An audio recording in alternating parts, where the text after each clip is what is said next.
Well, I won't address the question of my remarks on October 7th because we already went over that ground in the previous program, and so it would be a waste of your viewers' time. So let's deal with the substantive issue.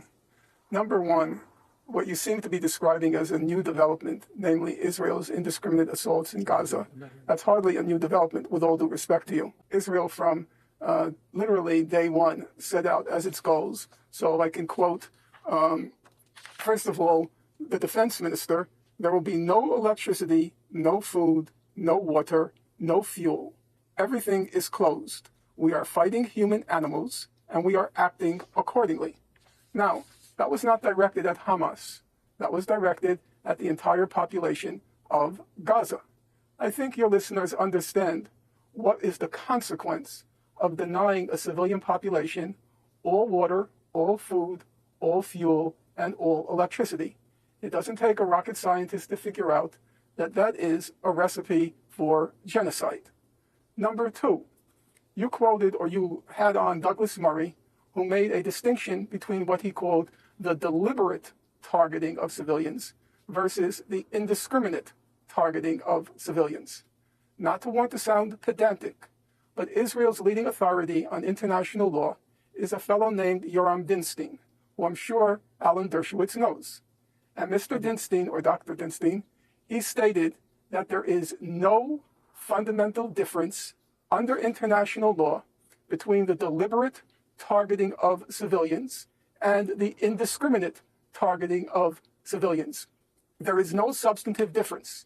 Therefore, under international law, according to Yoram Dinstein, Israel is targeting the civilian population of Gaza. That's another indication from the get-go, not from yesterday, not from when it was revealed to President Biden, but from the get-go, Israel has been engaging in a genocidal war in Gaza. Now, the genocidal war takes various forms. Again, I'm going to cite you old quotes. So let's take Giora Eiland, who was the head of Israel's National Security Council, the equivalent of our CIA. And he said, quote, Israel needs to create a humanitarian crisis in Gaza. Gaza will become a place where no human being can exist. Now, I'm not here to try to persuade Mr. Dershowitz or Professor Dershowitz. I am here to try to enlighten your listeners. So I would like them to cogitate, to meditate over what does it mean to say Gaza will become a place where no human beings can exist. Mr. Eiland, the former head of the National Security Council, went on to say, severe epidemics in the south of the Gaza Strip will bring victory closer and reduce casualties among IDF soldiers. And then there is Mr. Netanyahu, the prime minister.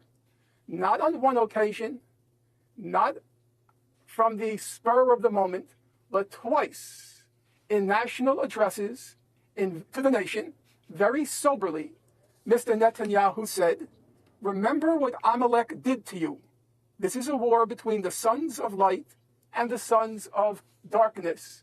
Now, as Professor Dershowitz surely knows, because he attended Hebrew school, actually he grew up just a few blocks from me, or I should say I grew up a few blocks from him because he's older, he surely knows that in the midst of a war, in a country that is schooled in the Bible, that when you say your enemy is Amalek, then you are calling for the destruction, the killing of every man, woman, and child. So with all due regard to Mr. Dershowitz, I have to say this issue of human shielding is totally beside the point because it doesn't even come into play in this particular situation. The orders from the get-go, denying food, water, electricity, and fuel to the entire civilian population, the order from the get-go to turn Gaza into a place that is not able to sustain human life, the order from the get-go in this battle between the sons of light and the sons of darkness. Okay.